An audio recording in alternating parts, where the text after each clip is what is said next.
Before kings ruled and churches rose, before Europe knew the terror of dragon ships, there was fire on the horizon.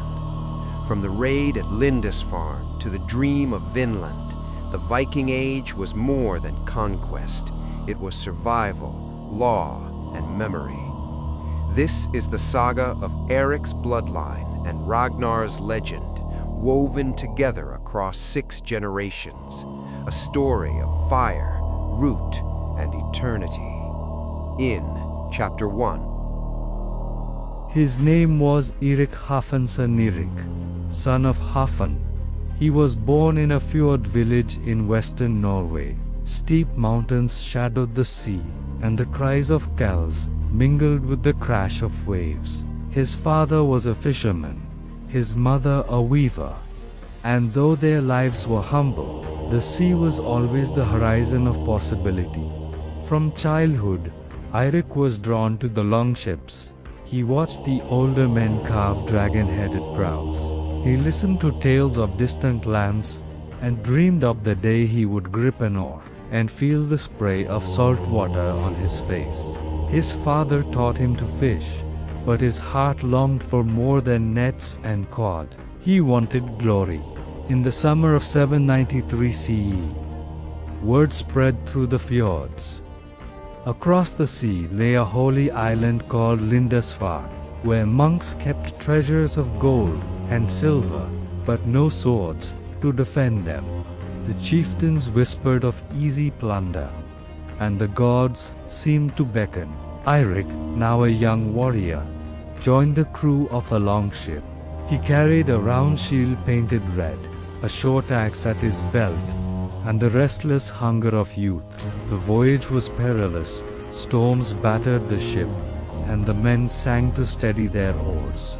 They prayed to Odin for wisdom, Thor for strength, Ingrid for safe passage. When the clouds broke, Lindisfarne appeared, green, silent, and unsuspecting. The monks walked in prayer, unaware of the dragon-proud ship gliding toward them. The warriors leapt ashore, shields flashing, axes raised. The clash was swift and merciless. The monks cried out, their chants drowned by the roar of Norsemen. The monastery burned, its jeweled books and chalices seized, its walls blackened by flame. Eirik felt the thrill of victory, the salt of the sea mixing with smoke, the weight of silver in his hands. He had crossed into legend, part of the raid that would mark the dawn of the Viking Age. Europe was horrified. To the monks, it was sacrilege. To the Norse, it was triumph. For Eirik, it was the beginning of a life defined by the sea. Eirik returned home with treasure and tales. His children gathered at his feet as he spoke of monasteries aflame, of monks fleeing before dragon-proud ships, of the gods smiling upon their courage. Their eyes widened, their imaginations filled with fire and salt water. For them, the world was larger now. They grew up knowing that beyond the fjords lay lands rich with plunder, seas that led to glory, and ships that could carry them farther than their ancestors had ever dreamed. Thus began the saga of a family whose destiny would stretch across centuries, from raiders to settlers, from Greenland's icy farms to Vinland's distant shores.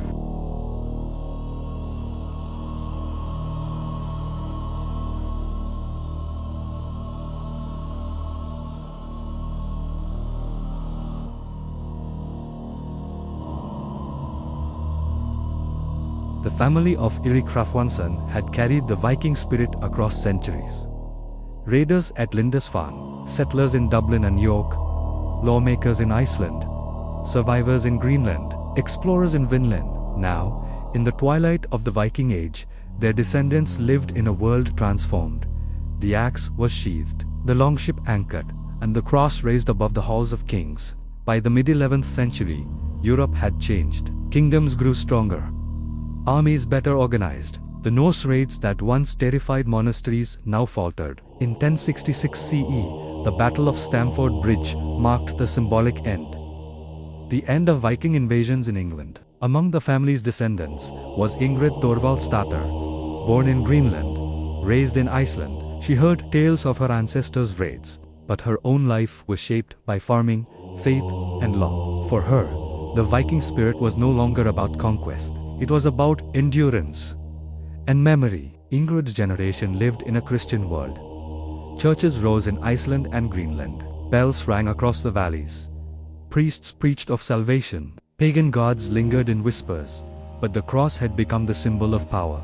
Ingrid's family knelt before the altar, yet they still told sagas of Odin and Thor, of voyages and feuds. The old stories lived beside the new faith, woven into the fabric of their lives. By the 12th century, Norse settlements were no longer isolated. Iceland sent bishops to Rome. Greenland traded walrus ivory with Europe. Scandinavian towns like Bergen and Rib grew into medieval cities. Ingrid's children traveled between worlds, sailing from Greenland's icy fjords to Iceland's valleys, from Norway's towns to England's markets. They carried both Norse and Christian identities, blending traditions into something new. The Viking Age had ended, but its legacy endured, in law, language, and culture. At night, Ingrid told her children the saga of their ancestors, of Eirik Hrafnsson, who raided Lindisfarne, of Leif the Elder, who built Dublin and York, of Jartan, who helped found the Althing in Iceland, of Thorvald, who carved farms from Greenland's ice, and of Leif Thorvaldsson, who sailed to Vinland. Her children listened, their eyes wide, knowing they were heirs to a story that stretched across oceans and centuries. They understood that their family's saga was not just about raids or settlements, but about transformation, how the Viking spirit had adapted, endured, and become part of a wider world. Thus, the sixth generation of Vikings found their destiny, not in raids or exploration, but in memory and integration. Ingrid, Thorvald's daughter's legacy was carved into the sagas, written in the laws of Iceland, and preserved in the resilience of Greenland's farms. From raiders to settlers, from laws to endurance, from exploration to faith, the Viking spirit had transformed across centuries, and in the 12th century, it found its place within medieval Europe, no longer feared as a scourge, but remembered as a saga.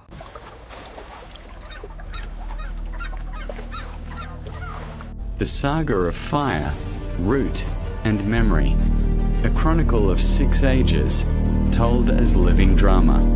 Act 1.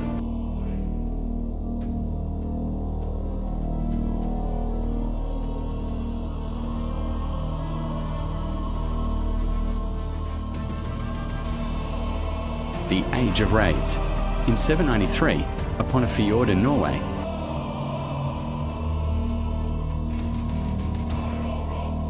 Eirik Hrafnsson stood at the prow of a dragon ship. The wind whipped his cloak as Lindisfarne rose on the horizon.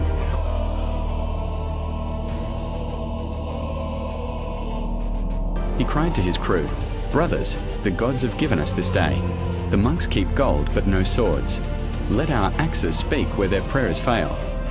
The clash was swift. Flames rose, monks cried out, treasures were seized, and the Skald's voice echoed.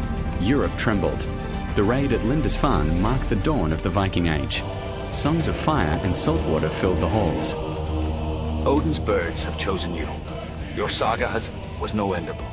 And the name of Ragnar Lothbrok began to spread, scourge of kings, rival to all. Act 2. The Age of Settlements. In York, 866 CE, the great heathen army had seized the city. Ragnar's sons sat in judgment. Leif the Elder walked into the marketplace with his children. Eva the Boneless demanded, "Who are you, stranger, to walk these streets as if they are yours? York belongs to Ragnar's sons. Tribute must be paid, or blood must be spilled." Leif answered, "I am Leif, son of Eirik. My family has shed blood enough. We come not to burn, but to build. York can be more than a fortress. It can be a home, a market, a city where Norse and Saxon live together." Ubba laughed. "Peace? Markets? You speak like a Saxon priest. Our father's blood cries for conquest, not coin." Eva leaned forward. Perhaps conquest and coin are not so different. Build under our banners, and Jorvik will thrive. And the Skald declared, raiders and settlers stood side by side, shaping York into the heart of Norse England. Act 3, the Age of Iceland. At Thingvellir in 930 CE, Kjartan Leifsson stood among chiefs and farmers. As the Althing was founded, he proclaimed, my grandfather raided Lindisfarne. My father built Dublin and York. But here, in Iceland, we shall build something greater. No king shall rule us. Law shall be our shield, memory our sword. A farmer asked, and who will judge disputes? Kjartan replied, we shall judge together. The Althing will be our voice. Let feuds be settled by law, not blood. And the Skald's voice rang. Iceland became a land of law and story. Ragnar's legend echoed in its halls, but Kjartan's reality shaped its future. Act 4, the Age of Greenland. In a turf house in Greenland on a winter night, Thorvald Kjartansson sat by the fire. His children huddled close as the wind howled like wolves. He told them, remember, children, survival is our greatest conquest. The sea freezes, the storms rage, yet we endure. Our ancestors raided, settled, and built. We carve farms from ice. This is our saga. One child asked, Father, will we see Ragnar's sons? Thorvald smiled faintly. Their names are legend now. Act V, the Age of Vinland. In Vinland, among meadows of wild grapes, Leif Thorvaldsson and his crew marveled at the land. Look, he cried, grapes as sweet as honey, forests thick with timber, rivers teeming with fish. This land is a gift from the gods. Here we shall build anew. A crewman warned, but the natives watch us with wary eyes. Their arrows fly swift. Leif answered, then we must tread carefully. Vinland is promise, but promise is fragile. And the Skald spoke. Vinland became a dream, brief, wondrous, and fleeting. A saga of exploration, awe, and melancholy. Act 6, the Age of Memory. In an Icelandic hall of the 12th century, a Skald recited before the fire, as scribes wrote down the sagas. He proclaimed, listen, children of the north. Hear of Ragnar Lothbrok, scourge of kings. Hear of Eirik Hrafnsson, who raided Lindisfarne. Hear of Leif the Elder, who built Dublin and York. Hear of Kjartan, who founded the Althing. Hear of Thorvald, who carved farms from ice. Hear of Leif Thorvaldsson, who sailed to Vinland. Their deeds are memory, their voices eternal. The Viking Age has ended, but the sagas endure. The hall fell silent, the fire crackled, and the Skald's words carried into eternity. Epilogue. Thus the saga flows across 6 ages. Fire and raid with Eirik and Long before kings and empires, before temples and cities, there were chains and Ragnar. Settlement and law with Leif and Kjartan. Survival and exploration with Thorvald and Leif Thorvaldsson. Memory and story with the sagas themselves. The Viking Age ended, but its spirit became eternal. For as long as the sagas are told, the voices of the ancestors will never fade.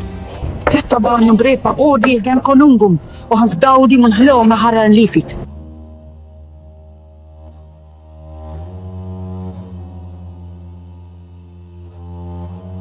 Story with the sagas themselves. The Viking Age ended, but its spirit became eternal. For as long as the sagas are told, the voices of the ancestors will never fade. Have you ever heard of the Vikings who reached America 500 years before Columbus?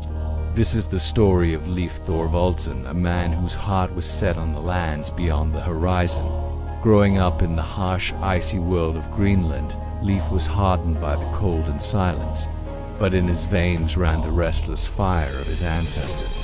He heard whispers from sailors who'd been blown off course, tales of shores to the west, lands filled with forests, rivers, and wild grapes. While others stayed, Leif's curiosity burned too bright.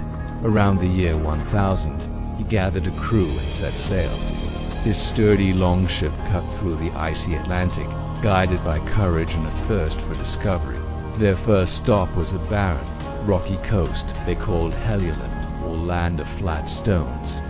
Not what they were looking for. They sailed on, finding a land of forests and white beaches, naming it Markland or Forestland. Still, Leif pushed onward until they finally landed in a place so lush and green it seemed like a dream. The rivers were teeming with salmon, the meadows were perfect for grazing, and best of all, wild grapes grew everywhere. They called it Vinland, the land of wine. Leif and his crew built houses, hunted, and explored this bountiful new world. It was a paradise compared to Greenland's icy grip. They dreamed of a permanent settlement, of families and farms, a new beginning. But this dream was fragile. They were not alone. Encounters with the native peoples, who the Norse called Skrallings, quickly turned tense. Skirmishes broke out, and the small group of settlers realized just how far from home they were. After only a few years, they made the difficult choice to abandon Vinland and return to Greenland. The settlement was short-lived, but the story became a legend. It was passed down in sagas, a tale of a land of wild grapes and endless possibility. Leif's journey proved that the Viking spirit of exploration knew no bounds, reaching from the fjords of Norway to the shores of a new world. Thanks for watching. If you love stories of epic voyages and forgotten history, make sure to like and subscribe for more. Before kings ruled and churches rose, before Europe knew the terror of dragon ships, there was fire on the horizon. From the raid at Lindisfarne to the dream of Vinland, the Viking Age was more than conquest. It was survival, law, and memory. This is the saga of Eirik's bloodline and Ragnar's legend, woven together across 6 generations, a story of fire, root, and eternity. In Chapter 1, The Dawn of Raids, Eirik Hrafnsson and Lindisfarne. Before Europe knew the terror of dragon ships, before kings trembled at the sound of Norse horns, one raid lit the fire of an age. This is the dawn of the Viking fury, Eirik Hrafnsson and the storm at Lindisfarne. In the year 793, the sea carried forth Eirik Hrafnsson, young and bold, restless beneath the northern sky. His dragon ship cut through the waves, its prow carved like a serpent, its crew chanting songs to Odin and Thor. Ahead lay Lindisfarne, a holy island of monks, rich with silver and manuscripts, yet unguarded by sword or shield. At dawn, the Norse descended. Bells rang in panic, prayers rose in desperation, but the storm of axes and fire silenced them. Treasures were seized, the monastery burned, and Europe trembled.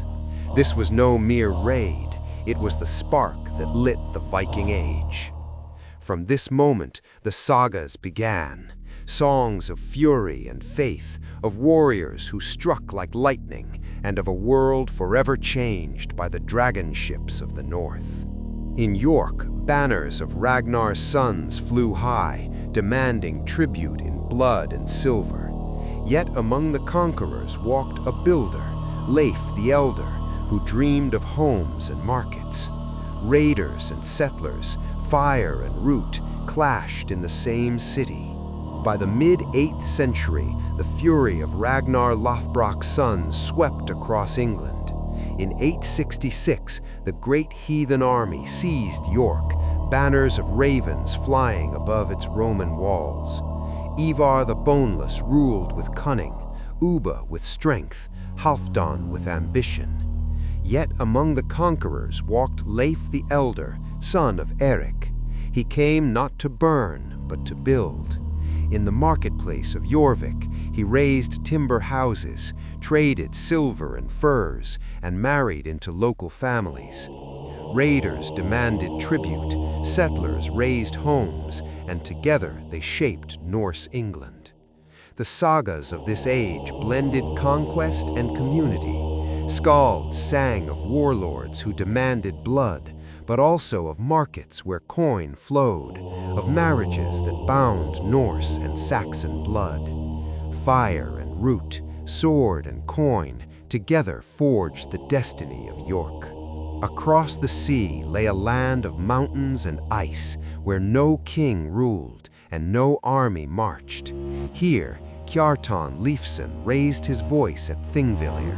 Law would be their shield, memory their sword. Iceland's saga was born. When land grew scarce, families sailed farther west. In 870, they reached Iceland, a land of mountains, glaciers, and steaming earth. Among them was Kjartan Leifsson, son of raiders, son of settlers. He built turf houses in valleys, endured winters that howled like wolves, and raised children who carried both Norse and Celtic blood. By 930, families gathered at Thingvellir, where cliffs and rivers met. Chiefs and farmers stood together, declaring laws, settling disputes, shaping a society without kings. Kjartan's voice carried across the plain. No king shall rule us. Law shall be our shield, memory our sword. Thus the Althing was born, one of the world's oldest parliaments. Ragnar's legend echoed in Iceland, but here settlers forged sagas of honor, feud, and endurance. The Icelandic sagas became the heartbeat of the North, stories of family, vengeance, voyages, and survival, preserved in memory and later in manuscript. At the edge of the world, where winters howled like wolves and summers vanished in a breath, Thorvald Kjartason carved farms from stone and snow. Survival itself became the greatest conquest. This is Greenland saga. In 985, Eirik the Red led settlers across icy seas to Greenland. Among them was Thorvald Kjartason, who carved farms from stone and snow. Life was cruel.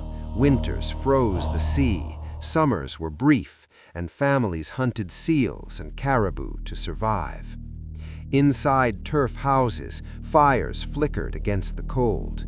Thorvald told his children, "Survival is our greatest conquest.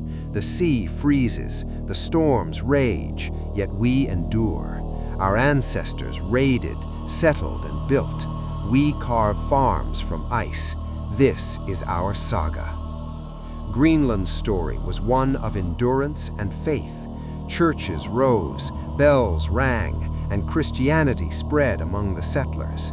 Ragnar's fury was now a distant echo, but Greenlanders told stories of survival at the edge of the known world, where life itself was the greatest battle. Beyond Greenland lay a land of wild grapes and endless forests.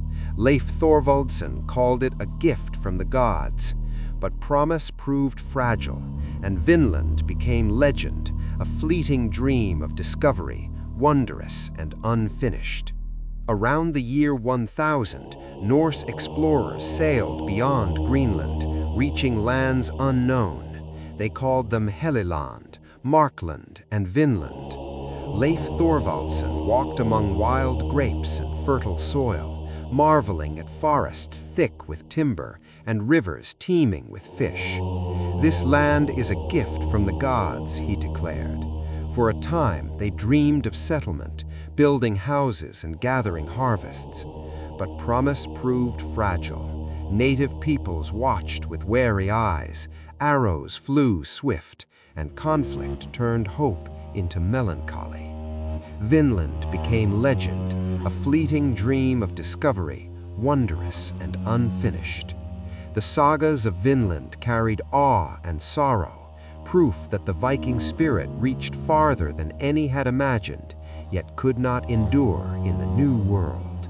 The dragon ships fell silent, the swords rested, and kings ruled where raiders once roamed, yet memory endured. Ingrid, Thorvald's daughter's generation, carried the sagas forward, ensuring the Viking spirit lived forever in word and song. By the 11th century, raiding had ended. The battle at Stamford Bridge in 1066 silenced the dragon ships. Ingrid, Thorvald's daughter's generation, lived in a world of kings and churches where the sword rested, but memory remained. In Icelandic halls, skalds recited names: Ragnar Lothbrok, Scourge of Kings; Eirik Hrafnsson, who raided Lindisfarne; Leif the Elder, who built Dublin and York; Kjartan, who who founded the Althing, Thorvald, who carved farms from ice, Leif Thorvaldsson, who sailed to Vinland. Their deeds became story, their voices eternal. The Viking Age was over, but the sagas endured, written in manuscripts, sung in halls, carried across centuries. Thus the saga closed, not with fire or conquest, but with memory. For as long as the sagas are told, the voices of the ancestors will never fade.